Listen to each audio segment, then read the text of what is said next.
como que a gente começa? A gente começa fora da roda, né?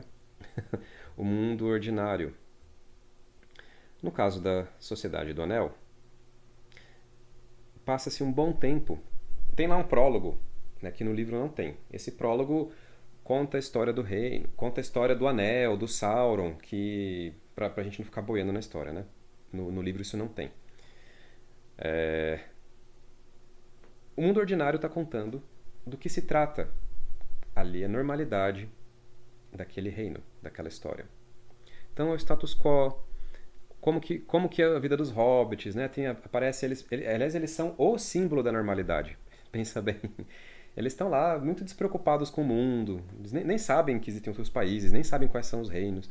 Eles estão ali realmente cuidando, né, das coisas ordinárias da vida, felizes, na inocência. Né? Lembra que a normalidade, o mundo ordinário aqui dessa etapa, está associado à infância, onde a gente está numa espécie de bolha protegida do caos do mundo, né? Seguindo o fluxo da Lua, ou seja, o inconsciente, né? Que vai carregando a gente, a energia da mãe, do ninho. Esse estado ele é atemporal. Então você olha para os hobbits tendo a vida deles, você não sabe se eles vivem assim há 50 anos ou há 10 mil anos. Porque eles estão. Isso é atemporal, está, né? Tá fora da história. Assim como a infância tem também esse caráter atemporal, que até por conta disso, quando a gente lembra retroativamente, ela acaba adquirindo esse caráter meio mitológico, assim, né? Ah, minhas memórias de infância. Essa coisa quase que do Éden. É... Mesmo eventos ruins, eles são mitologizados. Então, um problema, né, um trauma de infância, no fundo é isso, uma espécie de... Não é um simples problema, né? Não foi um sofrimento. Não, aquilo é como se fosse uma batalha dos deuses, uma coisa cósmica. Adquire uma importância muito maior também, um impacto muito maior. Mas, de fato, é aqui onde os arquétipos são desdobrados, né? E a gente tende a ter uma experiência um pouco mais arquetípica. Essa chave era uma vez num reino muito distante. Tá fazendo o quê? Tirando a gente do tempo da história, do nosso tempo ordinário. Falando o quê? Olha, isso aqui vai se passar num outro nível de realidade, na realidade mítica. In illo tempore, que é naquele tempo, o tempo mítico, o local mítico, e assim vai. Certo? Ou então, né, há muito tempo atrás, numa galáxia muito distante, que é a mesma coisa, adaptado para ficção científica. Bom, na prática, na história, o Bilbo está fazendo 111 anos e ele vai fazer uma festa de aniversário e ele convida todo o condado para fazer essa festa porque ele tem um plano, ele quer se aposentar. Né? Na história anterior, que é o Hobbit, ele conheceu os elfos e ele está cansado do mundo e ele quer se aposentar e morar com os elfos. Então ele pretende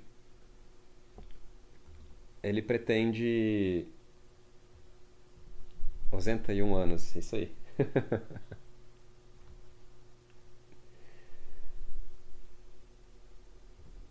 Ele pretende deixar tudo para o sobrinho dele, que é o Frodo, tá? Sobrinho adotivo, que acaba se tornando filho adotivo dele, né?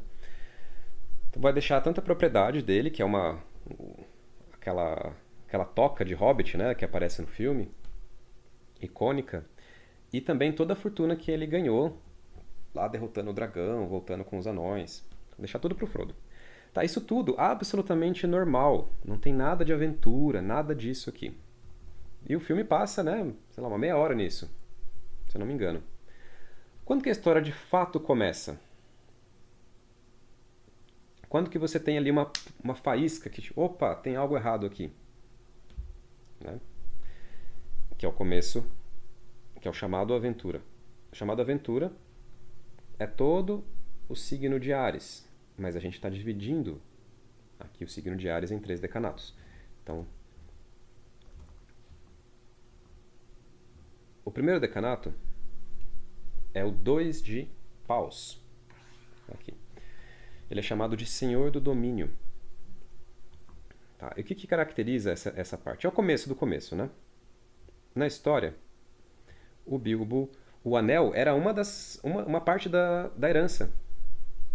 E aí ele estava lá fazendo tudo, que pegou o anel, pôs no envelope. Não, na verdade não pôs no envelope. Ele ia dar o anel pro Frodo e ele descobriu que o anel estava no bolso dele, ou seja, ele não estava conseguindo dar o anel pro Frodo. Tinha algo errado.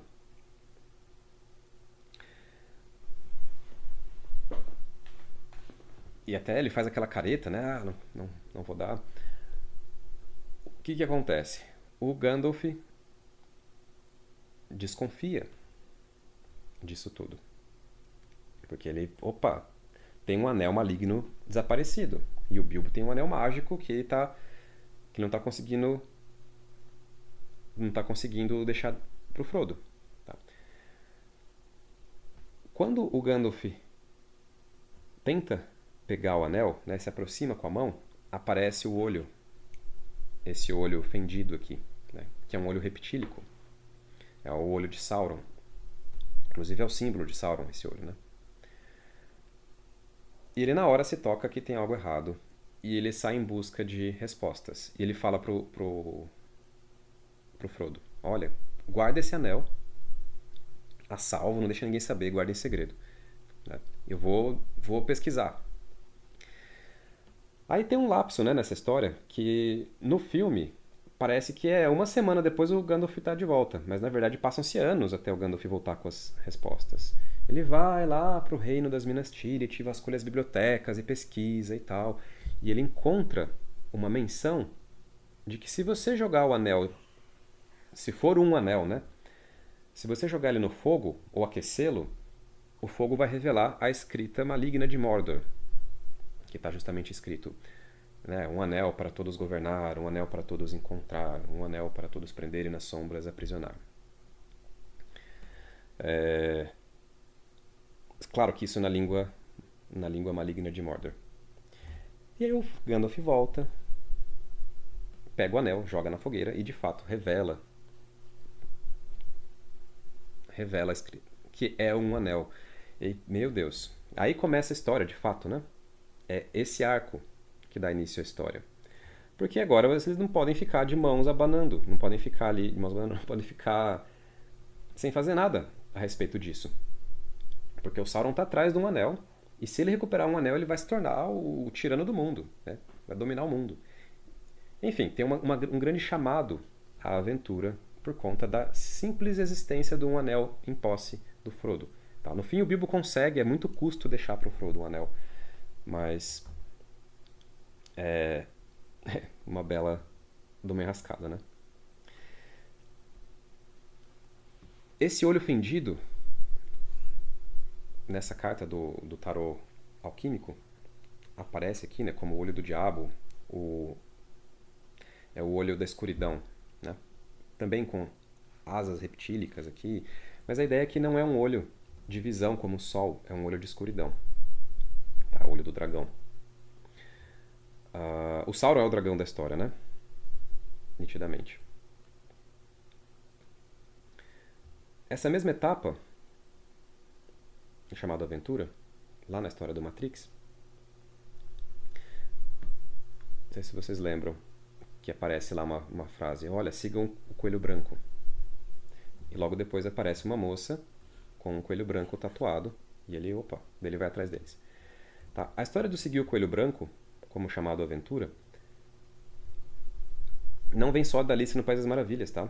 Então tem uma metáfora alquímica aqui do aprendiz vendado, como louco do tarô, seguindo o coelho branco. E o coelho branco leva ele para a toca, né? E a toca do coelho é a entrada da montanha da salvação, né? Da montanha sagrada. Então, claro, na história da Alice tem um coelho lá correndo com o relógio, mas seguir o coelho é uma metáfora alquímica bem mais antiga. Tá? É o coelho que te leva até a porta da iniciação.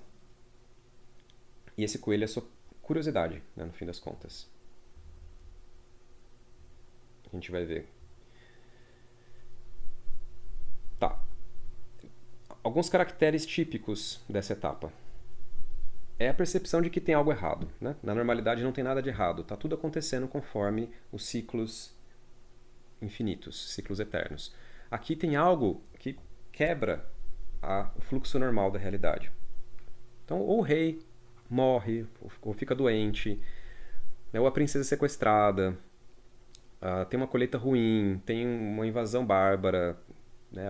Você fica sabendo por um batedor, alguma coisa assim. Mas de um jeito ou de outro, a continuidade do reino, ou seja, a fertilidade, ficam ameaçadas. Porra, o Sauron, se ele se tornar o Senhor do Escuro, dominar toda a Terra-média, acabou a Terra-média. Game over. Extinção das possibilidades. Não é uma opção ficar parado, né? Então você tem esse movimento de se lançar na aventura quase que como impulso. E de fato essa carta representa decisão. É a decisão que dá início a um ciclo, né? Todo ciclo começa com uma decisão. É um ímpeto. Não é raciocinado, tá? As decisões não são fruto de raciocínio. Você pode raciocinar à vontade, que você não vai chegar numa decisão. Os únicos casos em que a decisão parece vir de um raciocínio é quando você tem, sei lá, 4 casos. Um ruim, outro bom, e outro ruim. E aí você opta pelo bom, obviamente. Mas isso não é uma escolha, né? Isso é simplesmente um cálculo. O problema é aí quando você tem 3 opções ruins ou 3 boas, aí sim é que é uma escolha, né? Aí sim. E essa escolha vai vir, mais uma vez, do ímpeto, do instinto. Não é um raciocínio que escolhe em última instância, tá? E de onde que vem? Ó, de onde que vem esse ímpeto? Vem da etapa anterior. Lógico que a gente está começando a história, então o que que vem antes? Bom, a história que veio antes, né? Então, na verdade, é como se a jornada do herói que precedeu essa que está começando agora gerasse um certo conhecimento, né? Gerasse um certo padrão. E é esse padrão que agora se manifesta como um ímpeto. Nem que seja a sua memória genética ali do seu corpo, da sua família. De algum lugar vai vir esse impulso, tá? Enfim, começa a história. Essa carta está associada a domínio, né? Você ir lá e conquistar algo. Então, é o primeiro passo.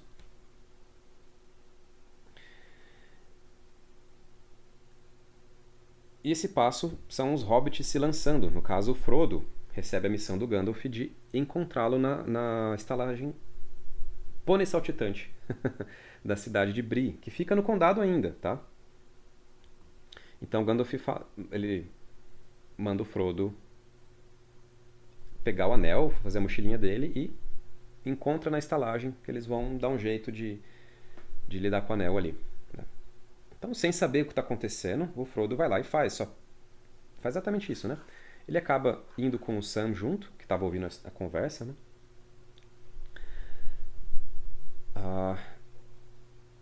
E eles caminham até chegar nesse marco aqui. Esse marco é o espantalho. E o espantalho, eles falam disso na história, né? Que olha, eu nunca fui a partir daqui. Esse é o máximo que eu já fui. O mais distante que eu já fui de casa. Então, o que? Marcando uma espécie de conscientização de que eles estão numa aventura, de que é uma coisa nova. Até então era meio que a zona conhecida. A partir daqui tem essa conscientização, por isso um decanato solar, enquanto o anterior é um decanato de Marte, o impulso, né? O impulso do decanato anterior é justamente a inação, né? A estagnação que precisa ser rompida para esse primeiro passo. O primeiro passo é o mais difícil. Então essa barreira entre o zero e o primeiro passo é que é a barreira. Que é a mesma barreira que o nascimento, por exemplo, né? Mas aqui não é mais o impulso. O impulso dura pouco. Marte dura pouco. É uma energia aguda, porém de curta duração. Então, quando abaixa a adrenalina, vem a conscientização do que está acontecendo. Certo? O nome dessa carta é o Senhor da Consolidação ou do Poder Estabelecido. Né? O 3 de Paus. É o 3 de Paus, que é o decanato solar do signo de Áries. Representa quando você conquista algo, mas conquistar não é manter. Então eu conquistei uma cidade. Isso é uma coisa, é uma tarefa. Agora, vai administrar essa cidade que você conquistou. Então você precisa consolidar o poder que no 2 de paus você ganhou. Certo? O 2 de paus é bem é o domínio mesmo. Você abrir aquele espaço na vida para conseguir existir dentro do mundo. O 3 é você manter esse espaço. Esse é o domínio. Né? Então a consolidação aqui, na história, vem através da consolidação da coragem. Por quê? Vem o medo, né? Uma vez que você entendeu que está numa aventura, vem o medo. E essa coragem inicial, que é o impulso, agora ela precisa ser consolidada conscientemente, senão você para. E aí indica esse avanço na direção que foi escolhida no anterior, né? Uma manutenção da direção, fortalecimento da direção, mas agora com um nascimento de propósito, com um certo senso de destino, porque sem essas coisas você não consegue manter a direção. Né? Essa que é a ideia. No tarô do Crowley ele chama de virtude, justamente porque você precisa dar um bom motivo para continuar a fazer o que você estava fazendo, porque dá muito trabalho, é cansativo, é perigoso. Né? Então seria o seu propósito por trás da ação. Certo?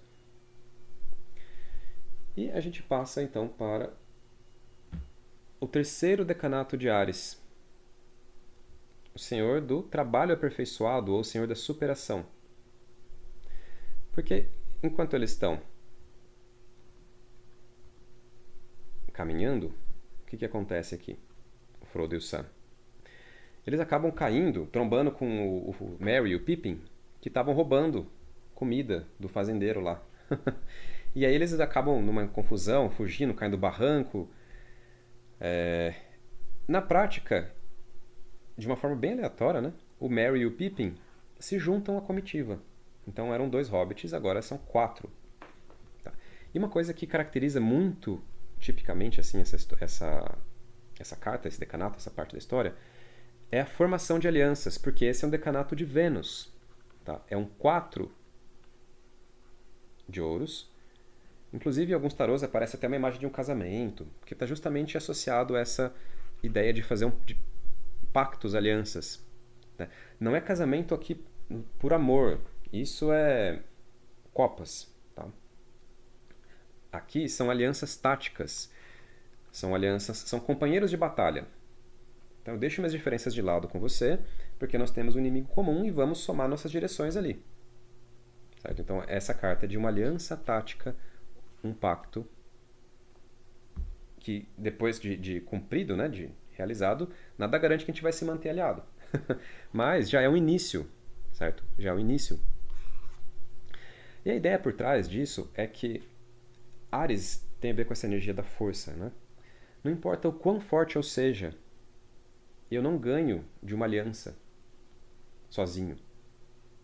Então, justamente a transcendência desse ciclo da força é você se juntar com outras pessoas. Nem que seja para batalhar também, mas tá aí um começo de ideia de formação de alianças, ao invés de ser só uma arena de cada um por si. Né? Aliás, a gente vê isso lá no Jogos Vorazes, todo esse tipo de história. Eles fazem exatamente isso aqui. Alianças táticas, depois eles rompem e se matam também. Mas quem faz aliança vive mais. Vive mais tempo na arena, certo? Enfim, trabalho aperfeiçoado, porque ele representa também que você alcançou um patamar, o 2 e o 3 te levam a progredir, como alguém fazendo musculação, né? Ou estudando qualquer coisa. Se fortalece, chega num platô. Uma vez que você chegou num platô, essa é a carta que você supera o platô. Então, esse é o ciclo de Ares, né? Domínio, consolidação, superação. Domínio, consolidação, superação. É assim que Ares funciona. Sempre ficando mais forte, sempre avançando. Certo? Então, aqui é primeiro contato com a alteridade, ou seja, com o outro. E também, em algumas histórias, pode indicar o contato com a ânima. No caso, com o Aladdin trombando com a princesa Jasmine.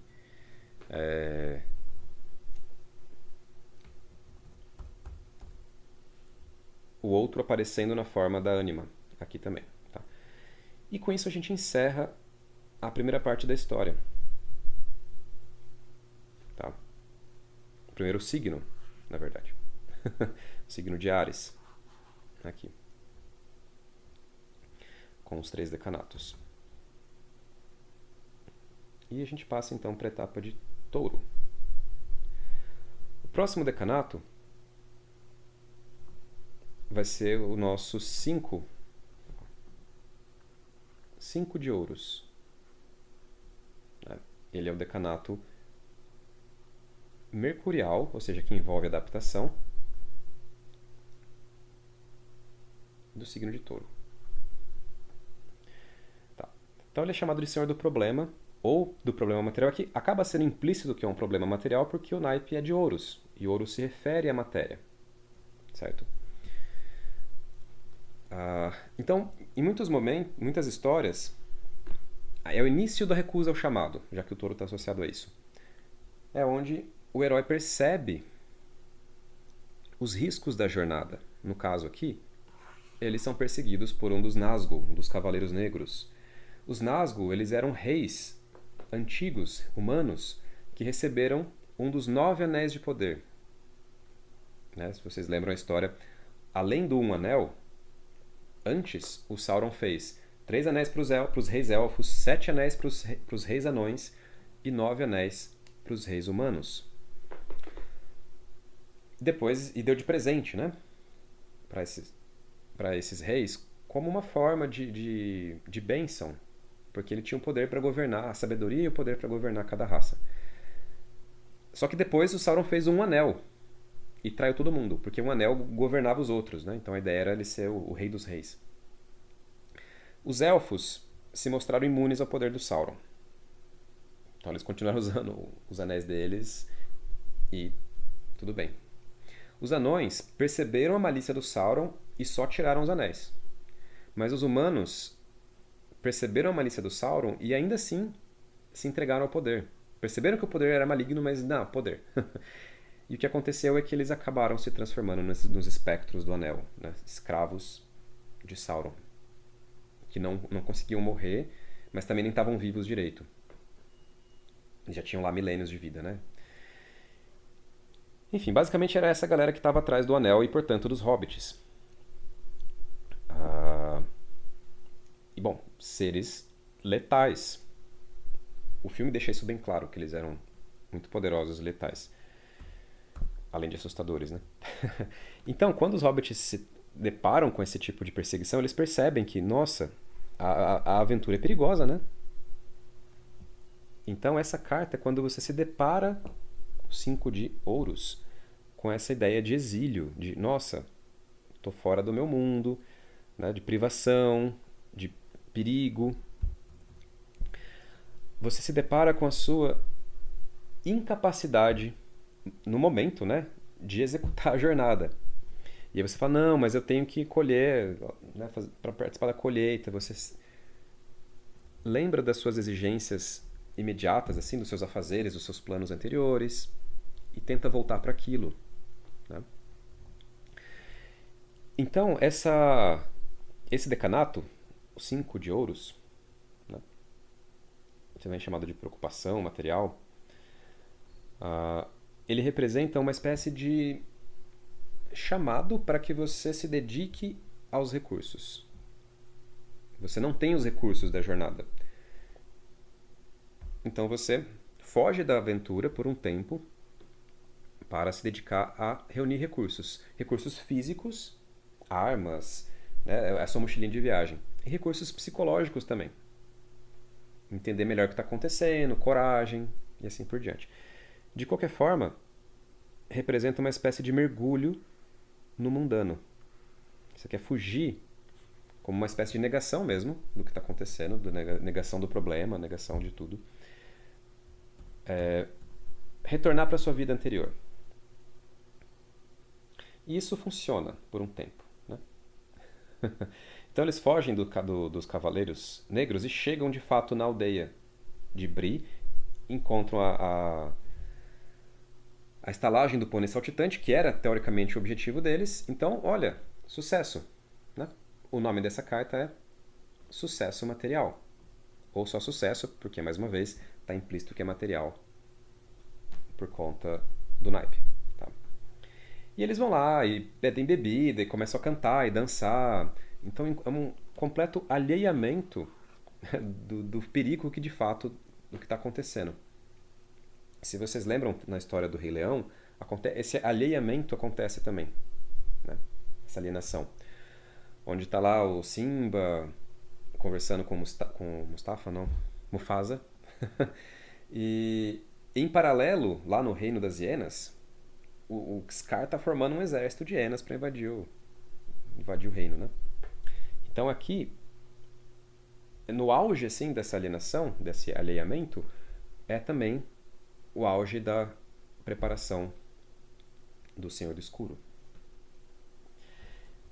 Certo? Então, como eu falei, é um momento de temporária alegria, porque você se esforça para criar uma bolha de realidade, um oásis no meio do caos, e temporariamente você consegue.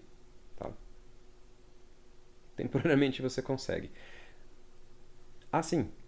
É um decanato da Lua. Se o decanato de Mercúrio exigir uma adaptação, ou seja, não tenho recursos, preciso me adaptar a isso e reunir recursos. O decanato da Lua envolve um descanso. Então eles estão na estalagem, está tudo bem, terminou a tarefa. Só que não. Né? Então aqui é o 6 de ouros. A gente vai ver. Existe ainda medo, só que você foge do medo. Você não quer mexer no vespeiro, você quer focar nas coisas boas ali, no galão de cerveja. Então você tem uma espécie de retorno aos hábitos. Uma vez que você criou esse oásis, é a cidade murada, né? Você não está mais na arena de Ares, você agora está na cidade murada, protegida. Bree é uma cidade murada, inclusive, se vocês olharem. Reunião de recursos psíquicos. Ah, tá. Na anterior, você parou para reunir recursos. Aqui é onde você reúne recursos. É uma espécie de descanso antes do caos, de fato, arrombar a porta. Né? Essa carta tem um quê de até aqui tudo bem, como alguém que pula do prédio, né, tem queda livre, é um prédio muito alto, então dá tempo dela refletir assim, não, tá tudo bem, até aqui tá tudo bem, ó. Sem perceber o chão que tá chegando, né?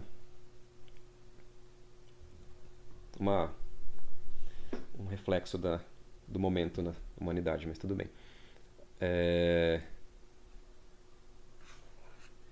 Um meme, porque não podia faltar meme em 2025, claro. E a próxima carta é o 7 de ouros.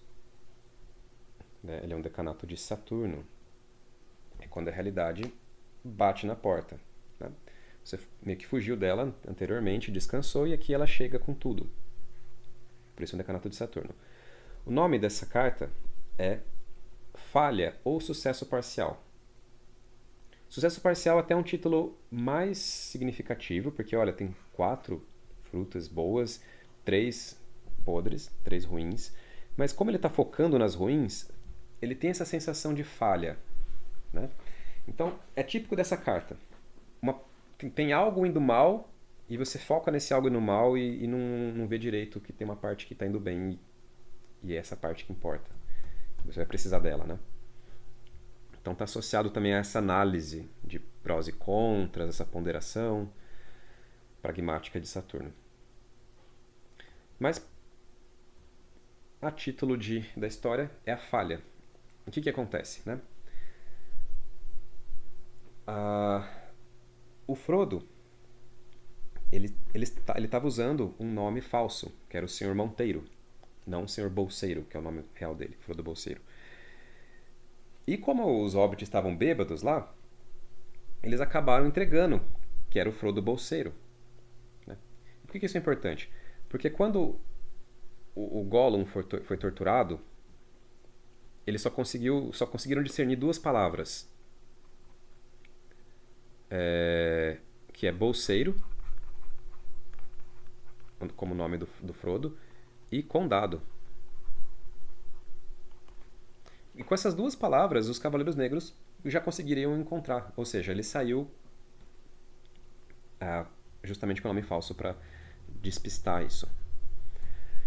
Enfim, o Frodo fica desesperado quando ele vê os hobbits entregando tudo, né?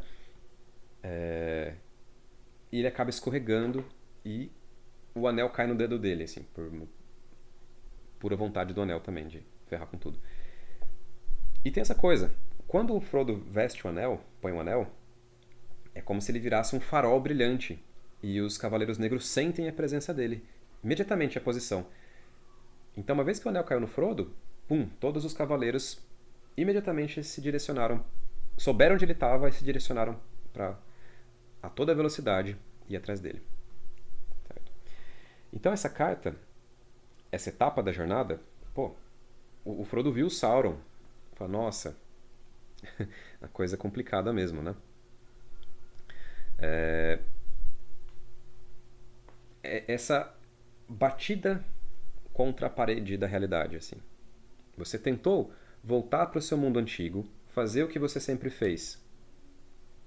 Dá certo por um tempo e depois não dá mais, né? É tipo aquela coisa, funciona até que não funciona mais. Então a colheita fraca. Você fez o que você sempre fez e não deu o resultado que sempre dava. Por quê? Porque o mundo mudou. Certo? Então agora está na hora de seguir o chamado ao dever. Por isso o decanato de Saturno. E para isso você vai ter que encontrar, né, um bom motivo. Porque vai ter um confronto de valores. Quais valores? Da sua vida antiga. O que você valorizava? Os amigos, a comida, conforto. E outros valores? Salvar o mundo, salvar a princesa. O que pesa mais? Né? Então é esse o fator da análise também, da ponderação do Saturno. Né? De qualquer forma, tem um profundo senso de insatisfação com a situação atual, obviamente por causa do sucesso parcial, por isso a ideia de falha. Né? É mais uma sensação de falha do que uma falha real. E isso leva eles à próxima etapa. Por quê? Uma vez que o Frodo faz isso, o mentor se apresenta, que era quem? O Aragorn. Né? O Aragorn, o Passo Largo, é um ranger, um rastreador, que ele acaba acolhendo os hobbits. Por quê? O Gandalf não apareceu. Não sei se vocês lembram que o Gandalf é que deu essa missão. Olha, me encontrem na estalagem do Pônei Saltitante. E eles chegam lá na estalagem e o Gandalf não está lá. Né? Mas tá o Passo Largo, que foi enviado no lugar. E aí a gente entra para a próxima etapa, né? Que é o encontro com o mentor. Então, encerramos a negação ao chamado. A negação ao chamado se passa dentro desse processo da aldeia de Bree, que é uma cidade murada, um símbolo bem bonitinho ali da nossa etapa.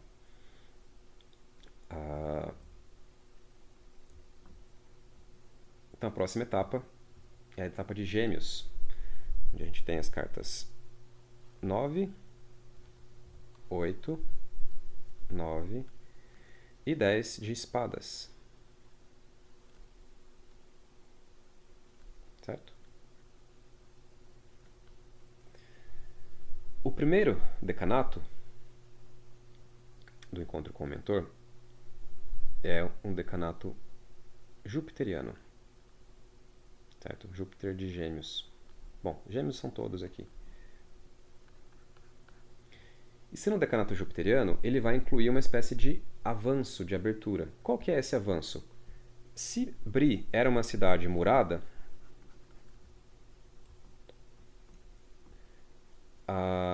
protegida, um oásis no meio do caos, essa etapa é quando você sai dessa cidade murada. Porque uma proteção é uma prisão também, lembra? Então é uma espécie de libertação, sair de Bri. Né? Porque aqui a jornada continua. Teoricamente, poderia acabar em Bri, que era a missão original deles. Mas agora não. Eles têm que encontrar o Gandalf de novo. Né? Eles têm que ir lá para Valfenda, ou Rivendell, que é um dos reinos élficos da história.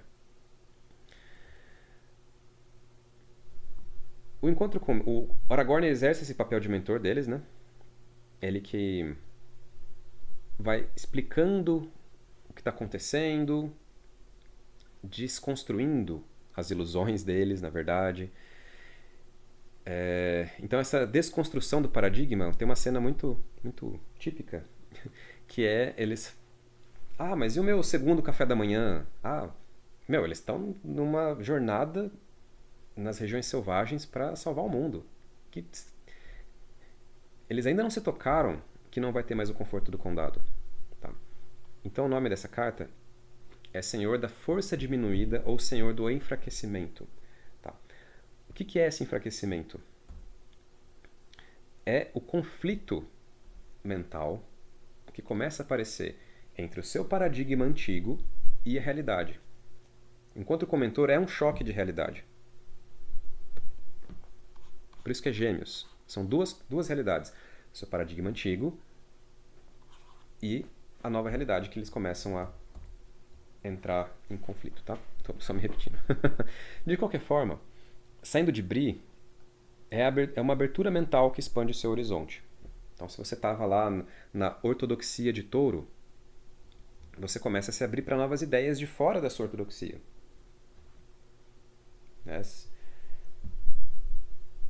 Histórias de outras cidades. Se você cresceu naquela cidade, naquele reino, né, naquela etnia, naquela religião, você começa a se abrir para histórias de outros lugares. Então é uma espécie de curiosidade que te leva à experimentação, à exploração. Só que o resultado disso é que as novas ideias, elas são corrosivas para a ortodoxia. Por isso que a ortodoxia odeia estrangeiros. É xenofóbica, porque estrangeiros são perniciosos para a manutenção da ortodoxia. Manutenção do dogma, né? Dessas receitas rígidas de como as coisas devem ser. Então aqui, sem perceber, você já plantou a sementinha de destruição do seu paradigma, basicamente. Você abriu as portas para ideias opostas. O que mais? Ele está associado à ideia de exaustão, de cansaço, porque você fica pensando demais. Né? Então é o início do enredamento mental, onde as narrativas começam a te desconectar da realidade. Você começa a olhar para a narrativa e não para a realidade. E isso fica bem claro nessa etapa da história, onde os hobbits começam a conversar entre si, falando do condado, completamente numa outra realidade em relação ao risco que eles estão correndo. Por exemplo, o Aragorn fala: não acendam uma fogueira, tá? Porque a fumaça, a luz pode chamar atenção. Vocês estão sendo perseguidos por seres mortais. E eles, nem aí, fazendo linguiça frita numa fogueira. Gritando, falando alto. Certo? Então, aqui começa isso, né? Depois vai chegar o auge na próxima carta. O que mais? Experimentação, exploração, divergência. Então, você começa a divergir da ortodoxia. Lembra que Gêmeos é uma energia de ramificação, certo? você tem um caminho, né, que seria o oposto, o Sagitário, que tem que chegar num lugar. Gêmeos é isso aqui, ó. Quando você começa a divergir da rota para explorar novas possibilidades, claro, né? Mas essa ramificação, essa divergência, essa neurodivergência até, né? Ela gera o quê? Pode gerar dispersão de forças e, portanto, exaustão. Então a carta, se a gente olhar o desenho dela, ó, é uma moça rodeada por 8 espadas. Então é como se você estivesse num círculo com 8 espadachins e você tentando lutar, duelar com esses 8 ao mesmo tempo. Né?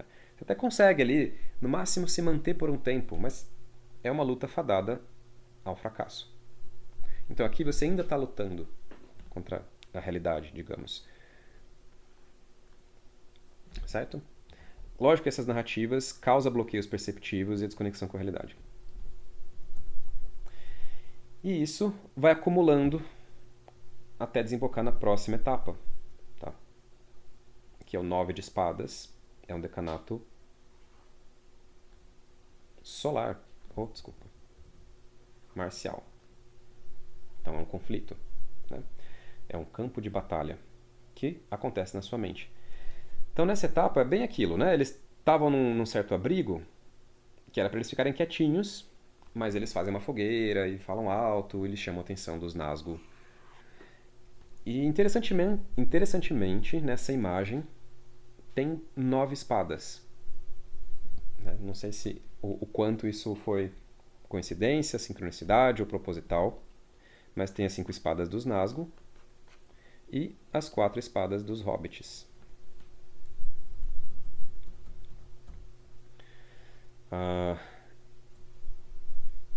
O que caracteriza essa etapa, essa carta? Né? O nome dela é Desespero. Por quê? A sua mente ela entra em autocontradição. É como se ela virasse um campo de batalhas, onde o seu paradigma antigo, né, o seu lado, o lado conservador da sua mente e o lado progressista da sua mente, começassem a brigar, mas com igual força. Os dois exércitos com a mesma força, e eles te rasgam no meio. Né?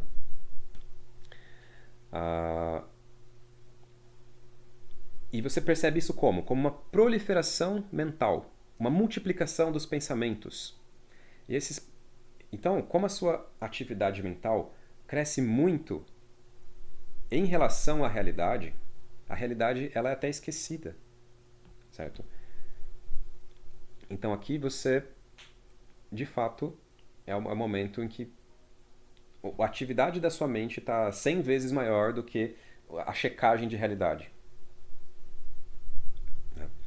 Essa polarização da mente, ela gera uma tensão, e essa tensão em extremo ela rasga, né? Ela pode fraturar, pode trincar a mente.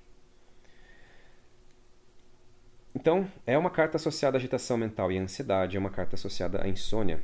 É o decanato da insônia, inclusive.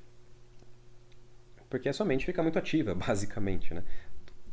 Esse conflito de ideias, claro, tem o seu lado positivo, né? Te permite confrontar filosofias opostas, chegar numa síntese, então fazer conexões entre conhecimentos diferentes. Então, óbvio que toda carta tem o seu lado positivo, mas esse não é o curso de tarô.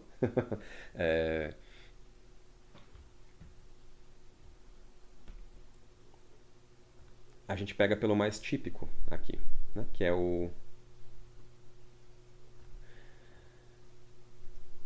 essa ideia da mente como um campo de batalha. Claro que esses cenários mentais da proliferação tendem a ser negativos. Então, geralmente você pensa no pior caso, e aí, nossa, mas isso acontecer é do tipo, fui mal na prova. Nossa, mas fui mal na prova, então eu não vou passar nessa matéria. Se eu não passar nessa matéria, então eu vou me atrasar, e eu não vou me formar, e eu vou morar na rua, e eu vou morrer. Sabe? Esse processo de... Isso é proliferação mental. Você vai... Ou escalamento neurótico também é um termo usado. Bom, Isso leva essas trincas na mente, essas trincas no paradigma, na verdade, elas vão crescendo e desembocam no próximo decanato, que é o Senhor da Ruína, né? Então, de fato, eles até estão lutando numa ruína aqui. Lembra do convento, que era uma ruína também, do Parsifal? Esse decanato chama-se literalmente ruína. É o arruinamento, o desmoronamento, o colapso do seu paradigma, do mundo antigo. É a morte do pai, do Mufasa, ou dos tios do Luke Skywalker, né? É o 10 de espadas. Então, esse aqui é um decanato marcial, esse vai ser um decanato solar, né? Porque esse desmoronamento do paradigma revela a consciência, né? Já que ele é uma espécie de casulo ao redor da consciência. E esse casulo está trincado, digamos. Enfim, aqui aparece nessa carta como de fato um prédio desmoronando.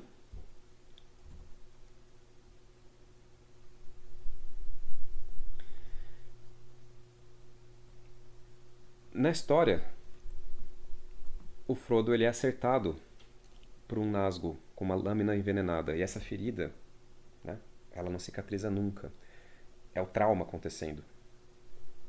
Porque aqui a mente ela perde recursos. O mundo se revela muito mais complexo do que a gente foi preparado para lidar. E enquanto a gente fica tentando abraçar com a mente essa complexidade, é uma tarefa impossível, né? E a gente vai ficando cada vez mais confuso até o colapso, basicamente. E quando você está sem recursos mentais para entender o mundo, é aí que surge, né, esses nós de confusão, de trauma. Claro que como a gente tem muito menos recursos na infância, é mais fácil ter traumas nesse nível na infância. Mas um adulto também pode ter. Então, o paradigma se mostra insuficiente e desmorona.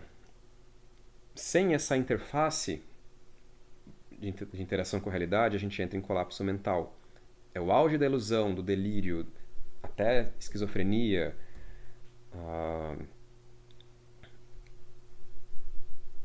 E você fica, né, sendo martelado nesse decanato até se render. Tá? Então é a etapa onde você se rende ao desconhecido. Você fala, eu não sei. E silencia. Enquanto você não for capaz de silenciar, né, você não consegue atravessar de fato o limiar. O guardião do limiar aqui é o rei dos Nazgûl. Ele que espeta a lâmina no ombro do Frodo, né? Então, eu acho que eu mencionei isso em algum momento, mas você precisa atravessar em silêncio o limiar. É o silêncio da humildade perante ao mistério, perante ao desconhecido. Se você atravessar tentando entender, né, no pensamento, raciocínio, isso vai te quebrar, porque isso vai gerar uma tensão extrema na mente. Então, na verdade, o desmoronamento, a ruína, acontece quando a gente tenta atravessar aqui sem estar preparado, que é a maioria dos casos, né? Infelizmente. Idealmente, um mentor, um bom mentor te prepara como, né? Desconstruindo gentilmente o seu paradigma, para você entender que você não sabe nada. Pra você perceber, né? Porque ninguém sabe nada, é a ideia do Sócrates, só sei que nada sei. É nesse sentido, não sabe nada. Não há certezas, não tem corrimão na realidade. E silêncio, abraça, e aí você atravessa de forma perfeitamente tranquila. E essa travessia, inclusive, ela é redentora, gera um alívio, né? Como se você estivesse soltando um monte de sujeira. Mas, quando você atravessa sem estar nessa situação, o que acontece é tensão mental que te leva ao colapso. Cada um quebra de um jeito, mas todo mundo vai ter esse desafio de atravessar o limiar, né?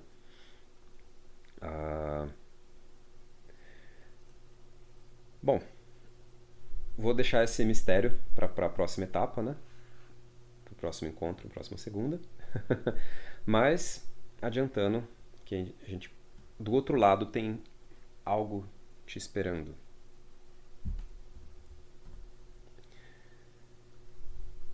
Gente, aparentemente é isso, né? São os 3 primeiros signos, os 9 primeiros decanatos.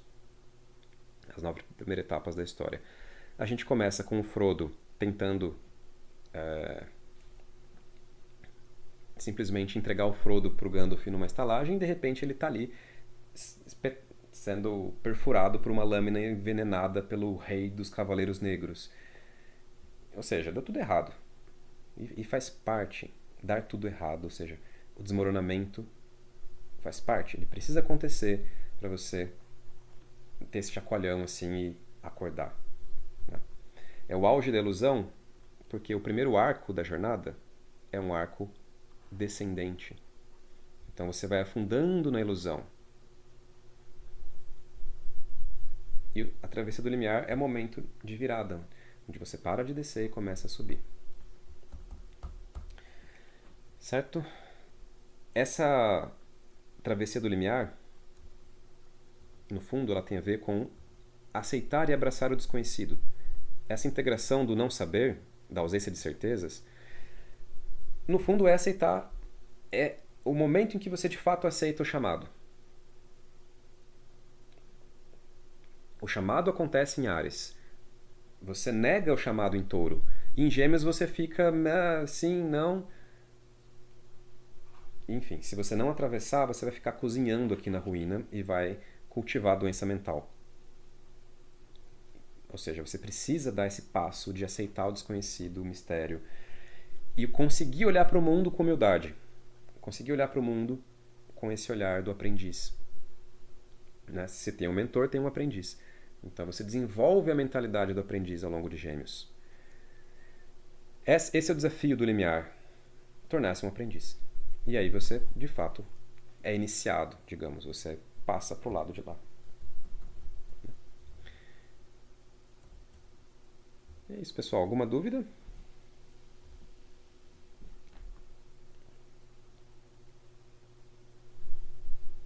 Comentário, dúvidas? Thales, eu achei interessante que o Iago, ele chamava essa carta, né, o 10 de espadas, com a destruição do Templo da Razão, mas de um jeito bastante simbólico, abarcando tudo isso que você falou. Eu achei pertinente esse comentário. Sim, a racionalidade, ela é importante. Né? Tem vários fatores que a gente não comentou aqui, mas a racionalidade é ela que é quem te liberta da negação ao chamado. Né? É a partir dela que você sai da ortodoxia e começa a cultivar a mente. Então você começa a entender, a usar a razão, digamos, para descrever o mundo, a linguagem. E você vai criando modelos e tal. E você vai acreditando nesses modelos racionais da realidade, até o momento em que você. Isso chega no limite, né? Qual que é o limite? É quando você usa a razão para analisar a própria razão. É aí que tem o desmoronamento. Porque você chega lá no Teorema de Gödel, no Paradoxo de Tarski, várias coisas que vão falar, meu, a razão ela é incapaz de provar nada. Você nunca, ela não dá certezas, você não tem provas. A ciência pode ser um choque, né, para muita gente, mas a ciência é incapaz de provar algo. Ela pode desprovar teorias falsas, mas ela nunca pode indicar uma teoria certa. Então, assim, essa que é a ideia. A razão ela tem o seu limite. E a própria razão revela o limite da razão. Então, aqui é quando você. A cobra morde o rabo, né? Então, a desconstrução desconstrói tudo. Até o momento em que a desconstrução desconstrói ela própria. A própria desconstrução é desconstruída. E aí, pum, lado de lá.